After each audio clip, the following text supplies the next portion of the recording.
ഇന്നത്തെ mid week എവിക്ഷൻ്റെ called task എന്തായി?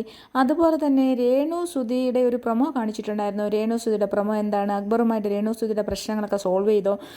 അനുവും ജിസേലുമായിട്ട് എന്താണ് പ്രശ്നം? ഇതൊക്കെ നമുക്ക് നോക്കാം.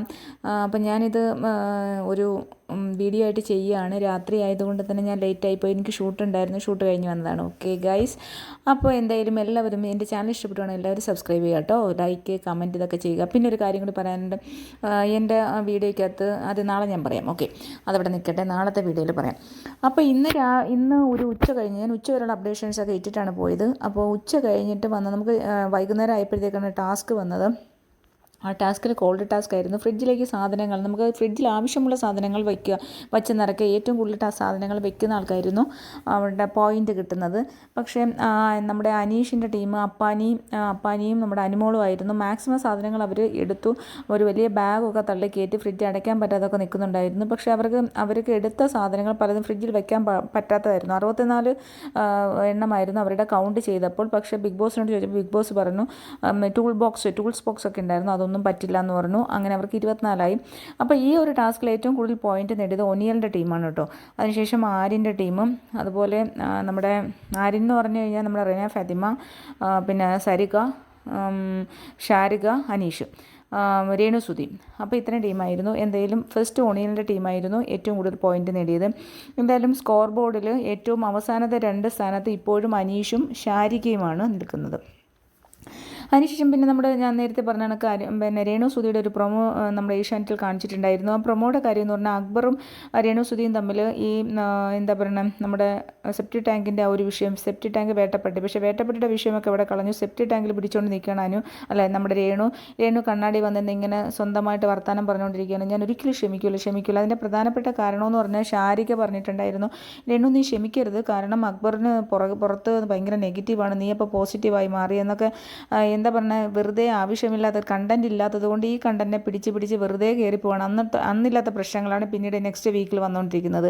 അപ്പോൾ അതാണ് ഇപ്പോൾ നടന്നുകൊണ്ടിരിക്കുന്നത്. അപ്പോൾ എന്തായാലും അക്ബർ പുറകെ നടക്കുന്നുണ്ട്. രേണു ചേച്ചി ഇപ്പോൾ ചപ്പാത്തി ഉണ്ടാക്കി കൊടുക്കുന്നു, അത് കൊടുക്കുന്നു, ഇത് കൊടുക്കുന്നു. പക്ഷേ രേണു ഈ ഒരു സംഭവം, ഈ ഒരു കണ്ടൻറ്റ് വിടാൻ തയ്യാറല്ല. അത് മാത്രമേ ഉള്ളൂ, രേണുവിന് വേറൊരു കണ്ടൻറ് ഇല്ലല്ലോ. പിന്നെ രേണുവിന് കുറേ ആൾക്കാർ കുറ്റം പറഞ്ഞതിന് നമ്മുടെ കമൻറ്റ് ബോക്സിലൊക്കെ വന്ന് തെറി പറയുന്നുണ്ടായിരുന്നു. അതാണ് ഞാൻ നാളെ അതിനെക്കുറിച്ച് പറയാമെന്ന് പറഞ്ഞത്. അപ്പോൾ ഞാൻ എന്തായാലും ഈ വീഡിയോയിൽ പറയുന്നില്ല. ഞാൻ എൻ്റെ മുഖം കാണിച്ചുകൊണ്ട് വീഡിയോ ഇടുമ്പോൾ ഞാനത് കൃത്യമായിട്ട് പറയുന്നതായിരിക്കും. അപ്പോൾ അതാണ് നമ്മുടെ ആ ഒരു രേണുവും അക്ബറും തമ്മിലുള്ള ആ ഒരു പ്രോബ്ലം. ഒരിക്കലും ക്ഷമിക്കൂല. ഞാനങ്ങ് നാറിപ്പോയി, നാട്ടുകാരുടെ മുന്നിലെല്ലാം നാറിപ്പോയി. അല്ലാതെ തന്നെ നാറാതിരിക്കുമല്ലേ.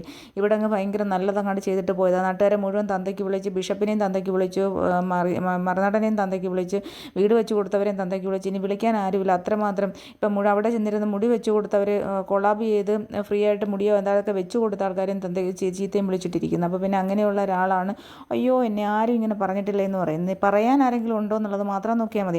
അതവിടെ നിൽക്കട്ടെ. അതിനുശേഷം പിന്നീട് നമ്മൾ നടന്നു കഴിഞ്ഞാൽ അനുമോളും ജിസേലുമാണ്. അനുമോൾ നല്ല അടിപൊളിയായിട്ട് ഇപ്പോൾ കളി തുടങ്ങിയിട്ടുണ്ട്. ഇതുവരെ കളിക്കാതെ അമ്മ അവിടെയൊക്കെ ഇരുന്ന് കരയും ഇതൊക്കെ ചെയ്യുമായിരുന്നു. എന്തായാലും കളിക്കാതെ സ്ട്രോങ് ആയിട്ട് അനുമോൾ കളിച്ചു കഴിഞ്ഞാൽ അനുമോൾ നല്ല ഫൈനൽ 5 വരും എന്നുള്ള കാര്യം ഉറപ്പാണ്. അപ്പോൾ എന്തായാലും ജിസേൽ റൂൾ ബ്രേക്കാണ്, ഫുള്ള് റൂൾ ബ്രേക്ക്. ഞാൻ കഴിഞ്ഞ വീഡിയോകളിൽ പറഞ്ഞ കണക്ക് തന്നെ റൂൾസ് എല്ലാം ബ്രേക്ക് ചെയ്യുന്ന ഒരാളായിട്ടാണ് നമുക്ക് കാണുന്നത്. കാരണം ഉപയോഗിക്കാൻ പാടില്ല, മേക്കപ്പ് ഐറ്റംസ് ഒന്നും ഉപയോഗിക്കാൻ പാടില്ല എന്ന് പറഞ്ഞിട്ടും ജിസേൽ എല്ലാ മേക്കപ്പ് ഐറ്റംസും ഉപയോഗിച്ചുകൊണ്ടിരിക്കുകയാണ്. അപ്പോൾ ഇത് അനുമോൾ കുറേ നേരമായിട്ട് ജിസേലിൻ്റെ പുറകെ നടക്കുമായിരുന്നു. അപ്പോൾ ജിസേൽ ഇങ്ങനെ മുഖത്ത് എന്തോ തൂത്ത് പോകുന്നതുകൊണ്ട് അതിങ്ങനെ ചെക്ക് ചെയ്ത് എന്തായാലും ഫൗണ്ടേഷൻ ജിസേൽ മുഖത്ത് തേച്ചിട്ടുണ്ടായിരുന്നു. അപ്പോൾ അത് അനുമോൾ പറഞ്ഞു, ജിസേൽ ഫൗണ്ടേഷൻ തേച്ചിട്ടുണ്ട്, ഇതാണ് ജിസേൽ തുടച്ച ആ ഒരു ടിഷ്യൂ എടുത്ത് കാണിച്ചു. അതിനകത്ത് മുഴുവൻ ഫൗണ്ടേഷൻ പറ്റിയിരിക്കുകയാണ്. അതോടെ ലിപ്സ്റ്റിക് ഉപയോഗിക്കുന്നുണ്ട്. അപ്പോൾ ജിസേൽ എന്ന് പറഞ്ഞു, ഞാൻ ബീട്രൂട്ട് അല്ല, ഇത് ലിപ്സ്റ്റിക്കാണ്, ഫൗണ്ടേഷനാണ് എന്ന് അനുമോൾ തറപ്പിച്ചു പറഞ്ഞു. ഞാൻ കുറേ നേരമായിട്ട് ജിസേലിനെ ശ്രദ്ധിച്ചുകൊണ്ടിരിക്കുന്നത്. ശരിയാണ്, ജിസേൽ ഫൗണ്ടേഷനും മേക്കപ്പ് സാധനങ്ങളെല്ലാം ഒളിപ്പിച്ച് വെച്ചിട്ടുണ്ട്. ഇതെല്ലാം തേച്ചിട്ട് ജിസേലിന് നിൽക്കാൻ പറ്റും. അപ്പോൾ ഇതാണ് ചെയ്തുകൊണ്ടിരിക്കുന്നത്. എന്തായാലും അത് അനുമോൾ കണ്ടുപിടിച്ചു. പിന്നെ അതിനുശേഷം രാത്രി 11:53 ഇതുവരെയും അവിടെ ഭയങ്കര സംസാരവും ബഹളമൊക്കെ ആയിരുന്നു. ജിസേലിൻ്റെ ബാഗ് പരിശോധിക്കുകയാണ്, ജിസേലിൻ്റെ മേക്കപ്പ് സാധനങ്ങളുണ്ടോയെന്ന് അവർ കണ്ടുപിടിക്കാൻ വേണ്ടി ബാഗ് പരിശോധിച്ചുകൊണ്ടിരിക്കുകയായിരുന്നു ഇതുവരെയും. അപ്പോൾ അങ്ങനെയുള്ള കാര്യങ്ങളാണ്. അപ്പോൾ എല്ലാവരും അതിനകത്ത് ഇടപെട്ടു. ആദ്യം പിന്നെ വാഷിംഗ് ഏരിയയിലായിരുന്നു ഈ ഒരു സംസാരം. അത് അവിടെ വെച്ചിട്ടാണ് അനുമോൾ കണ്ടുപിടിച്ചത്. അപ്പോൾ ഈ ജിസേലും അനുമോളും തമ്മിലുള്ള ഒരു ആർഗ്യുമെൻറ്റ്സ് കാര്യങ്ങളാണ് നടന്നു പോകുന്നത്. അതിൻ്റെ ഇടയ്ക്ക് വെച്ച് നമ്മുടെ അനീഷ് കിച്ചണിനകത്ത് ചോറിൻ്റെ എന്തോ പ്രശ്നം, ചോറ് പവർ കുറവോ അങ്ങനെയൊക്കെ ആയിരുന്നു. എന്തായാലും ഇവരുടെ ഒരു എഡിറ്റിംഗ് സിസ്റ്റം എനിക്ക് തോന്നുന്നു ഹോട്ട്സ്റ്റാറിൻ്റെ ഒരു എഡിറ്റിങ്ങിൽ സൗണ്ട് എക്കോ ആയിട്ട് വരുന്നുണ്ട്, ഇതിന് നമുക്ക് ക്ലിയർ അല്ല. പിന്നെ അതുകൂടാതെ തന്നെ ഈ കണ്ടസ്റ്റൻറ്റുകൾ വെറുതെ ചിലബല എന്ന് വർത്തമാനം പറഞ്ഞുകൊണ്ടിരിക്കുക, അതുകൊണ്ട് ഒന്നും ക്ലിയർ ആവുന്നില്ലല്ലോ. നഴ്സറി കുട്ടികൾ കുറച്ചും കൂടി ഡിസിപ്ലിൻ ഉണ്ട്. ടീച്ചർ മിണ്ടായിരിക്കാൻ പറഞ്ഞാൽ മിണ്ടാതെങ്കിലും ഇരിക്കുന്നത്. ബിഗ് ബോസ് മിണ്ടായിരിക്കാൻ പറഞ്ഞിട്ടും ബിഗ് ബോസ് എന്തെങ്കിലും അനൗൺസ്മെൻറ്റ് ചെയ്താലും ചുമ്മാ കിടന്ന് ഇങ്ങനെ അതുപോലും കേൾക്കാൻ അവർക്ക് ഇതില്ല.